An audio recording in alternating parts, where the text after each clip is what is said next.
just yesterday morning, I woke up in a good mood.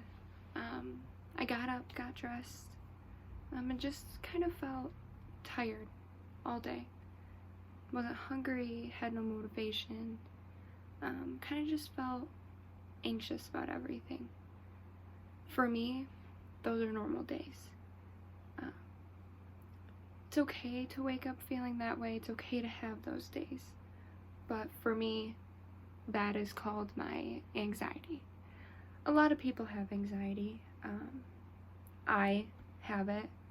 It's more normal for me to have my outbreaks than anybody else, but I have my support systems. I have ways to get through. And there are plenty of other people out there that have what I have. Mental illnesses are very common in today's world. The top 3 are anxiety disorder, depression disorder, and an eating disorder. Sorry for the pause. Those 3 add up to be the top most common mental illnesses in today's world. They all are very similar, but also very different in their own ways, and people struggle with them very differently. An eating disorder there could be many different ways to explain this. You could either binge eat, or you don't eat at all. You can get anorexia from it, which is where you don't eat, you become very thin. Or when you binge eat, you eat too much to where you're bloated, to where it overtakes your body, and that's all you want to do. That's all you know how to cope with. Depression, the way I can explain it is you're sad. Something in your life triggered an emotion in you that is very hard to overcome. And you can't get over it. You're sad. Plain out simple. You have no motivation. And for anxiety disorder, such for me is waking up and just not having a good day over and over again. Those are the 3 common mental illnesses. Now, here are some symptoms for them. For anxiety, you have, for me personally, you feel nervous, your heart races, you can't control your breathing, and you have difficulties trying to control what you worry. You just go on through your day not knowing what's going to happen next. For depression, you feel sad, you feel empty, you're tired, you're just downright blah in a way to explain it. You have no motivation, you're sad. You just want to sit there, and personally, a lot of people that I know with depression just sit there and cry, or they don't talk much. They can be shy just because of the way that they're feeling empty. And then with an eating disorder, you can lose weight. Like, look for people losing weight, look for people gaining weight. You could have stomach cramps for a symptom that are just continuous. For a girl, you can miss a menstrual cycle. That could be a hint where it continuously happens over and over again.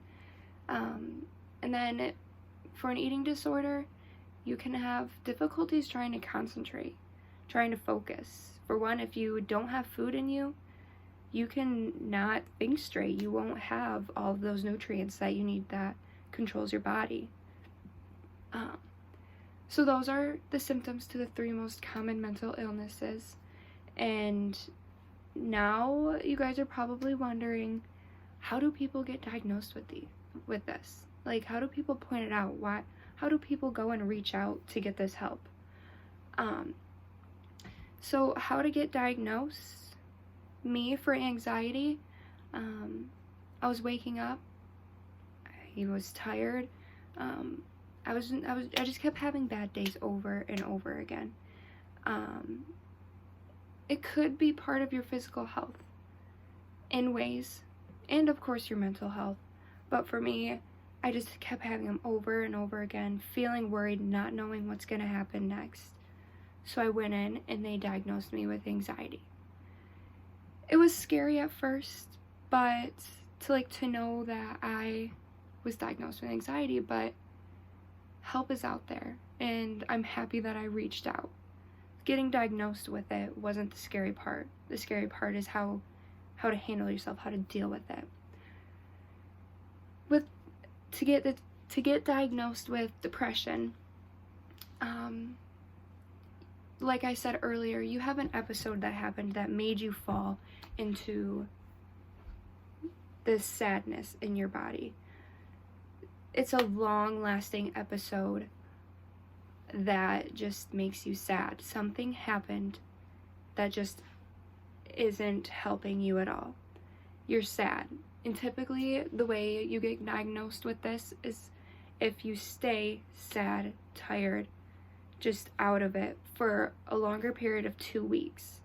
And then it's easy to point out someone with depression, but also people can get confused with it, like someone's just having a bad day. But something happened in that person's life to cause them to have depression, and their episodes are lasting longer than 2 weeks. An eating disorder, it's not simple to have to go in and be diagnosed with an eating disorder. Lots of providers, lots of mental health professionals, and dietitians have to collaborate to agree that yes, you have an eating disorder. This is the type of eating disorder you have. Binge eating, gain weight really quick, anorexia, not eating at all. All of that has to experience with eating disorders, but all of those that I just listed off help you get diagnosed with it. No, it's not easy to walk in and get diagnosed with a mental disorder. It can be embarrassing to tell people you have a mental disorder. It can be frustrating because you didn't know you were going through something like this, but you can get through it. It's not easy. When I knew something was wrong, I was like, no, I'm not going in. I'm okay, I can do this by myself. When I went in, they told me I had anxiety. It helped me. It was like I knew what was finally wrong. I knew how to handle myself. I found my support group, and I took steps from there. With these mental disorders, depression, anxiety, eating disorders, they're scary to think about, but it's very common around the world today. It's increased over the world. But if you have a friend, family, or even yourself struggling with something you don't know what is possible or that is long lasting, don't be afraid to reach out. Chances are reaching out is your best option. In my opinion, it was.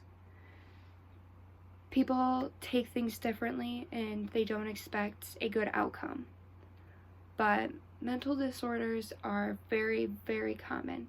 And to have one myself, it makes me open up my eyes and see that people struggle every day. And it is okay to struggle. But every day is a new day. And with a mental disorder, you need that one person to go to. It's not easy, like I said. It's about the only way I can sum it up. But there's always help, and there's always a reason to reach out.